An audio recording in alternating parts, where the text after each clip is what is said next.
आं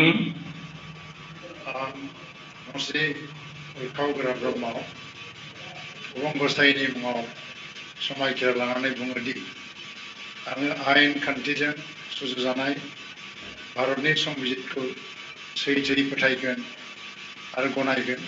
आं भारतनि सार्वभौमत्व आरो खौसेथिखौ रैखा खालामगोन।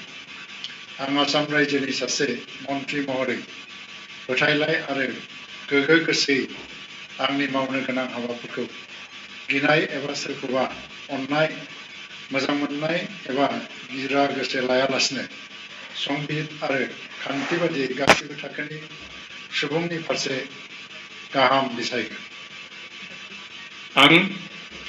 आं मसे उल्खावग्रा ब्रह्मआ अबं गसाइनि मुङाव समायखिरा लानानै बुङोदि आसाम रायजोनि सासे मन्त्रि महरै बिबान मावफुंनायाव आंनो मन्त्रि महरै दैथाय हरनाय एबा मिथिहोनाय बाथ्राखौ जायखिजाया सुबुं एबा सुबुंफोरनो थोंजोङै एबा खेंसालियायै बेखेवनाय एबा मिथिहोनाय नङा।